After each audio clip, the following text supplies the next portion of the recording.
नमस्ते दोस्तों। स्वागत है आप सभी का हमारे आज के इस विशेष पॉडकास्ट में। आज हम एक ऐसे विषय पर बात करने जा रहे हैं जो हम सभी के जीवन के लिए बेहद महत्वपूर्ण है, और वह है खुशी और मन की शांति। हम सब अपने जीवन में दौड़ रहे हैं, नई चीजें हासिल करना चाहते हैं, बेहतर नौकरी, बड़ा घर और समाज में सम्मान पाना चाहते हैं। लेकिन क्या आपने कभी रुककर सोचा है कि क्या ये सब मिलने के बाद भी हम सच में खुश रह पाते हैं, या फिर हमारी इच्छाएं और बढ़ जाती हैं? दोस्तों, आज हम जिस किताब पर चर्चा करने वाले हैं वह हमें जीवन जीने का एक ऐसा तरीका सिखाती है जो हजारों साल पुराना है, लेकिन आज के आधुनिक युग में इसकी जरूरत शायद सबसे ज्यादा है। इस किताब का नाम है a guide to the good life, the ancient art of stoic joy, और इसके लेखक हैं विलियम बी इरविन।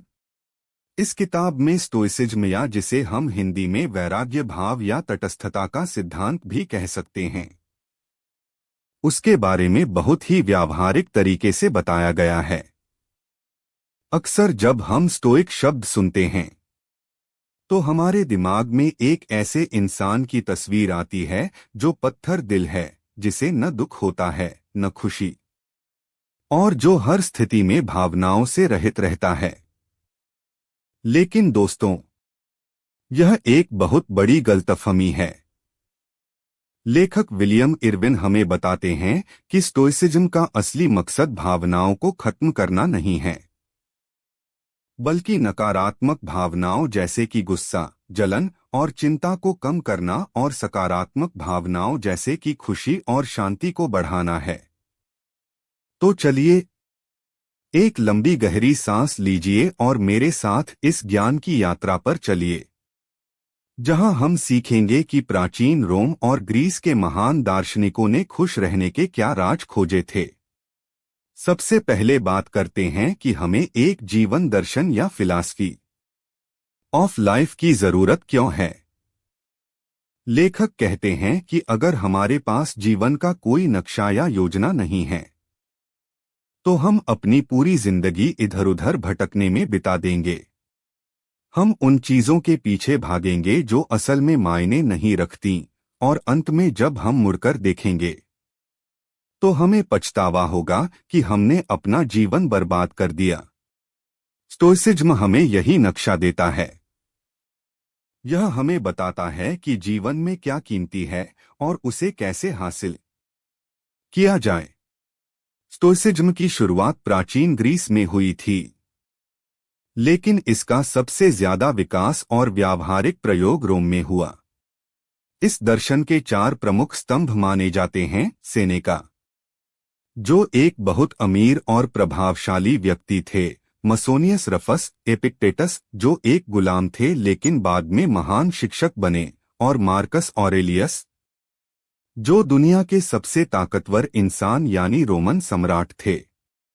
सोचिए दोस्तों, एक गुलाम और एक सम्राट, दोनों एक ही दर्शन का पालन कर रहे थे। इससे पता चलता है कि स्टोइसिज्म हर किसी के लिए है, चाहे आप अमीर हो या गरीब, ताकतवर हो या कमजोर। अब हम इस किताब के सबसे महत्वपूर्ण हिस्से की ओर बढ़ते हैं, जो है स्टोइसिज्म की मनोवैज्ञानिक तकनीकें। लेखक ने हमें कुछ ऐसे मानसिक व्यायाम बताए हैं जिन्हें अगर हम अपनी रोजमर्रा की जिंदगी में अपना लें तो हमारा जीवन बदल सकता है। इनमें सबसे पहली और सबसे शक्तिशाली तकनीक है नेगेटिव विजुअलाइजेशन, यानी नकारात्मक कल्पना। यह सुनने में थोड़ा अजीब लग सकता है।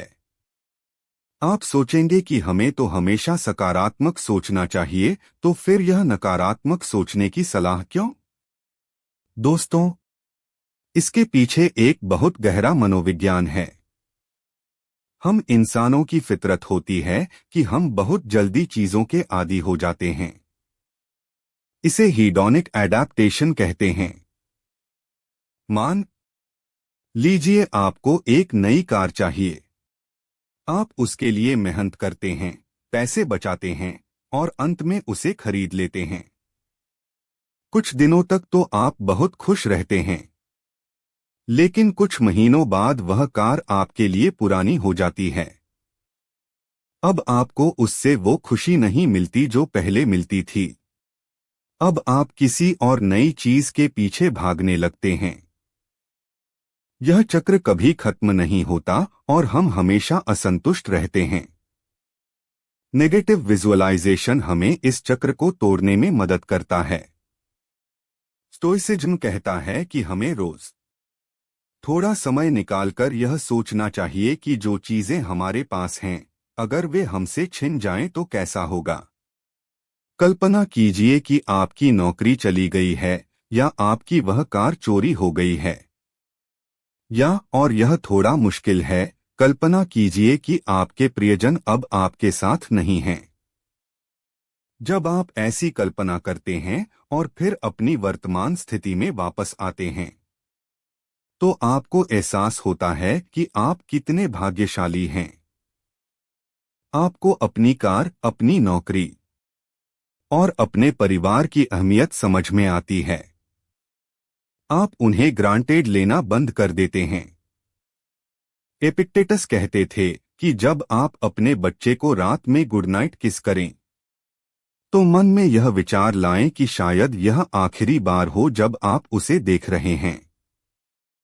यह सुनने में डरावना लग सकता है, लेकिन इसका मकसद हमें डराना नहीं, बल्कि हमें उस पल को पूरी शिद्दत से जीने के लिए प्रेरित करना है।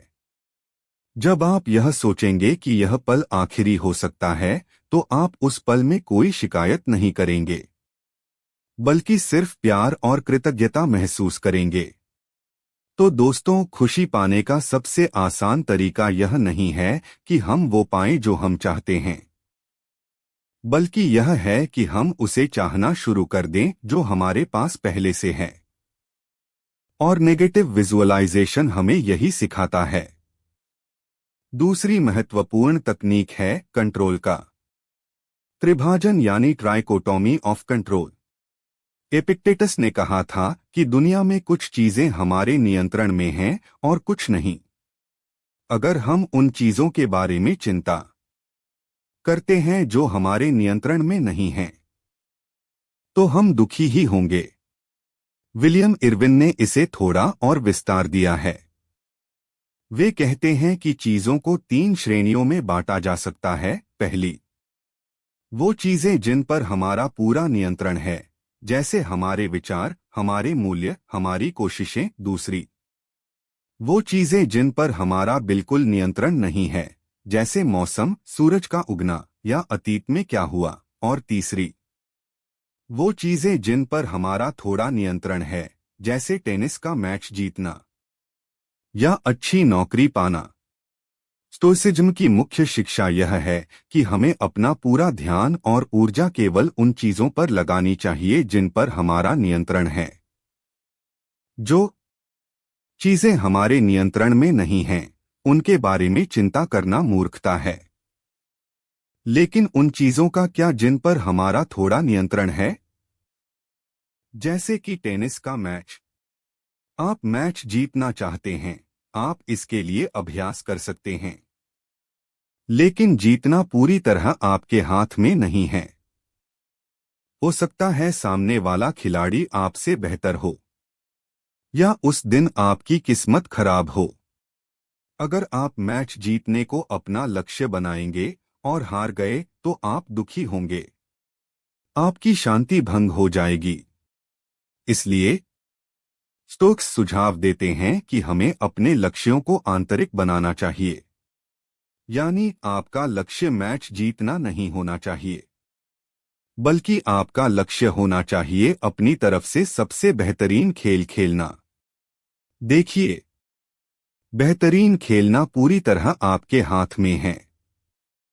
अगर आप अपना बेस्ट देते हैं और फिर भी हार जाते हैं, तो भी आप निराश नहीं होंगे, क्योंकि आपने अपना लक्ष्य, बेस्ट खेलना, हासिल कर लिया है। यही बात जीवन के हर क्षेत्र में लागू होती है। अगर आप चाहते हैं कि आपका बॉस आपको पसंद करे या आपकी पत्नी आपसे प्यार करे, तो यह पूरी तरह आपके हाथ में नहीं है। लेकिन एक अच्छा कर्मचारी बनना या एक प्रेमपूर्ण पति बनना आपके हाथ में है। जब आप अपने लक्ष्यों को आंतरिक बना लेते हैं, तो बाहरी दुनिया की घटनाएं आपकी मानसिक शांति को भंग नहीं कर सकती। आप अजेय हो जाते हैं। तीसरी तकनीक है भाग्यवादिता या फेटलिज्म। लेकिन रुकिए, यह भविष्य के लिए नहीं है।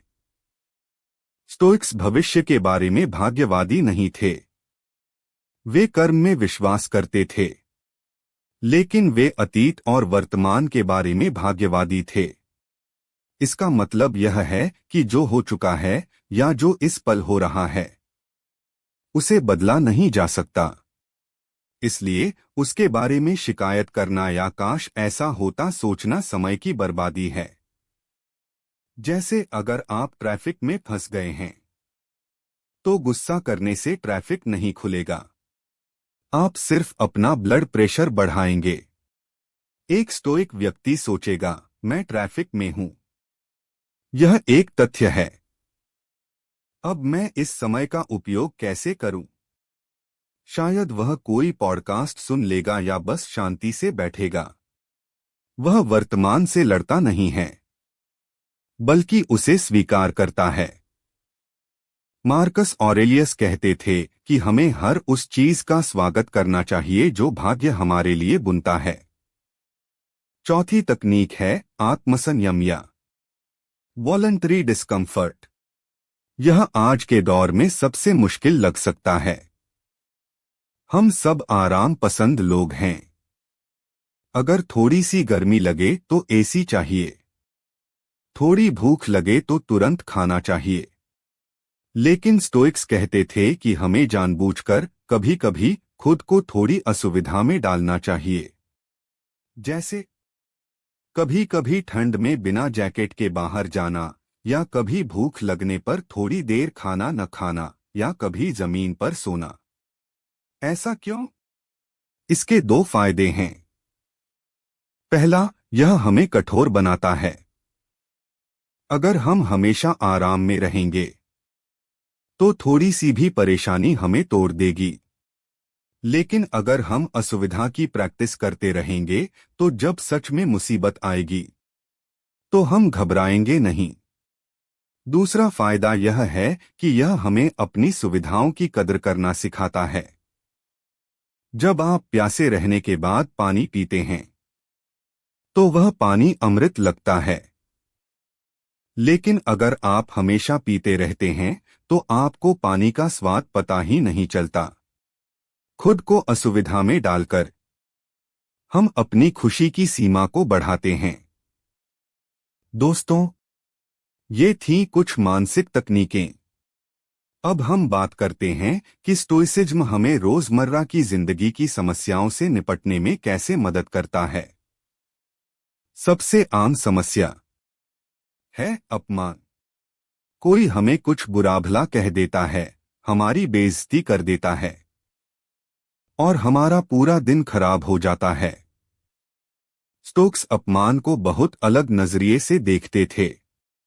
अगर कोई आपकी बेइज्जती करता है, तो सबसे पहले रुकिए और सोचिए, क्या उसने जो कहा वह सच है? अगर सच है, तो बुरा मानने की क्या बात है? उसने तो बस एक तथ्य बताया है। खुद को सुधारने का मौका मानिए। अगर वह झूठ है, तो वह व्यक्ति गलत है, और गलती करने वाला व्यक्ति दया का पात्र है, गुस्से का नहीं। स्टोक्स कहते थे कि अपमान करने वाला व्यक्ति एक बड़े बच्चे जैसा है। हम बच्चों की बातों का बुरा नहीं मानते, तो इन बड़े बच्चों की बातों का बुरा क्यों माने? अपमान से निपटने का एक और शानदार तरीका है ह्यूमर या मजाक। सेनेका एक कहानी सुनाते हैं कैटो के बारे में।